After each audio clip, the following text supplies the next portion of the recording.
ప్రభుత్వం ఆయన క్యాబినెట్ నుంచి తొలగించాలని ఒక స్ట్రాంగ్ కామెంట్. మేము పార్లమెంట్ లో బయట కాంగ్రెస్ పార్టీ సిఏని ఎన్ఆర్సీని మేము వ్యతిరేకించినము.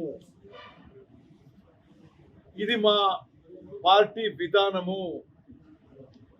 మీరు మతాల్లో విభేదాలు సృష్టించి రాజకీయ లబ్ధి పొందే ప్రయత్నం చేస్తున్నారు. ఇది మా పార్టీ విధానము.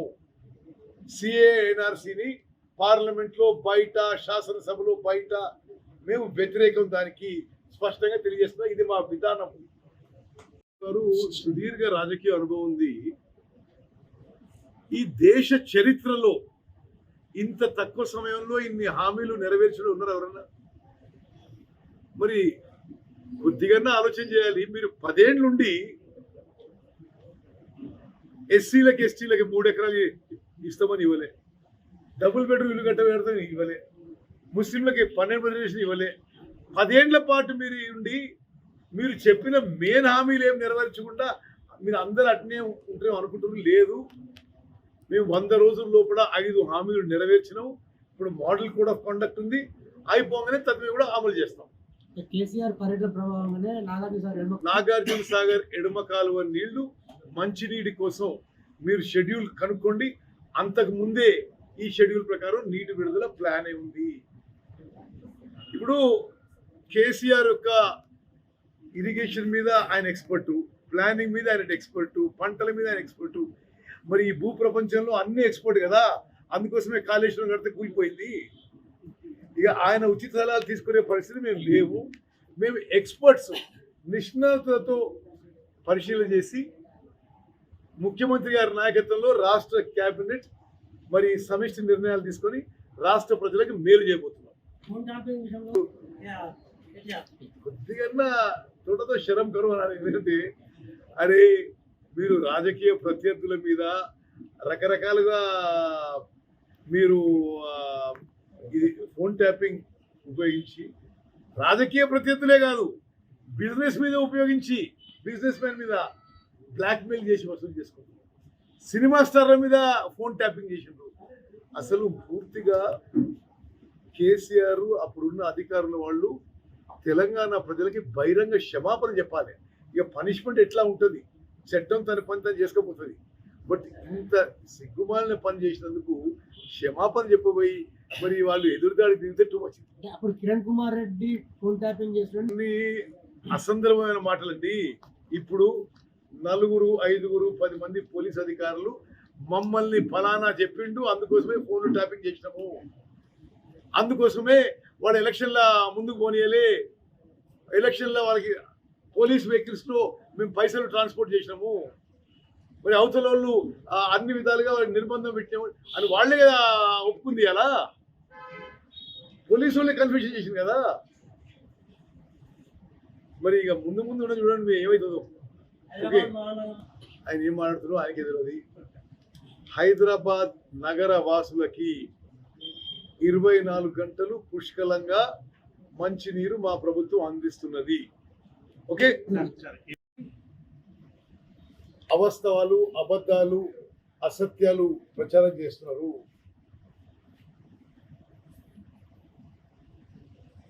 నాగార్జున సాగర్ ప్రాజెక్టులో మీకు ముందు చెప్పినట్టుగా ఈరోజు 135 కంటే తక్కువ టీఎంసీలు ఉన్నాయి. పోయిన సంవత్సరం ఇదే రోజు 160 టీఎంసీలు ఉంటాయి. ఎస్ఆర్ఎస్పిలో ఈరోజు 13 టీఎంసీలు ఉన్నాయి. ఇదే రోజు పోయిన సంవత్సరంలో 27.5 టీఎంసీలు ఉన్నాయి. మిడ్ మానేర్లో ఈరోజు 7 టీఎంసీలు ఉన్నాయి. పోయిన సంవత్సరం ఇదే రోజు 20 టీఎంసీలు ఉన్నాయి. లోవర్ మానేర్లో ఈరోజు 5 టీఎంసీలు ఉన్నాయి. మరి పోయిన సంవత్సరం ఇదే రోజు 12 టీఎంసీలు ఉన్నాయి. ఇది వాస్తవ పరిస్థితి. మరి దీనికి ఒక రాజకీయ దురుద్దేశంతో, ఒక కొన్ని డ్రామాలతో, కపట నాటకాలతో ఇప్పటి ప్రభుత్వాన్ని బదనాం చేసే ప్రయత్నం చేస్తున్నారు. ప్రజలు ఈ వాస్తవాలు, ఈ అంకెలు గుర్తుపెట్టుకోవాలి. ఈ ప్రభుత్వం 100% కరెంటు, త్రాగునీరు విషయంలో ఇబ్బంది రాకుండా చర్యలు తీసుకుంటున్నాం. అదేవిధంగా సాగునీరు కూడా అవైలబుల్ వాటర్ని బెస్ట్ అవైలబుల్గా ఉపయోగించే ప్రయత్నం చేస్తున్నాం. మరి 6వ తారీఖు రాహుల్ గాంధీ గారి సభకి రాష్ట్ర వ్యాప్తంగా లక్షలాదిగా కార్యకర్తలు, శ్రేయాభిలాషులు, అభిమానులు తరలిరాచి విజయవంతం చేయాలని చెప్పి, దేశంలో ప్రజాస్వామ్యాన్ని కాపాడాలని చెప్పి మేము విజ్ఞప్తి చేస్తున్నాం. ఆనాడు కృష్ణా గోదావరి నదీ జలాల్లో నీళ్లు తక్కువనే చెప్పి ఆనాటి ముఖ్యమంత్రి హయాంలోనే మీటింగ్ జరిగింది. అప్పుడే వాళ్ళు వ్యవసాయానికి నీళ్లు చాలా తక్కువన్నాయి, మనం ఎక్కువ మంచినీళ్ళ కోసం ఉపయోగించుకున్నారని ఆ రోజే వాళ్ళు ఆ సభలో ఆ సమావేశంలో డిస్కస్ చేయడం జరిగింది. డేట్ కూడా చెప్తాం మీకు, 2 జూలై 2023. అదేవిధంగా గత సంవత్సరాల కంటే రెయిన్ఫాల్ తక్కువ వచ్చింది. మరి మీకు కొన్ని ఫిగర్ చెప్తా, అంటే పోయినసారికి ఈసారికి నీళ్లు ఎంత తక్కువ ఉన్నాయో. జూడాలలో ఈరోజు 154 టీఎంసీలు ఉన్నాయి. పోయిన సంవత్సరం 2023లో ఇదే రోజు 1229 టీఎంసీలు ఉన్నాయి. అంతకుముందు సంవత్సరం 2022లో 885 టీఎంసీలు ఉన్నాయి. 2021లో 1306 టీఎంసీలు ఉన్నాయి.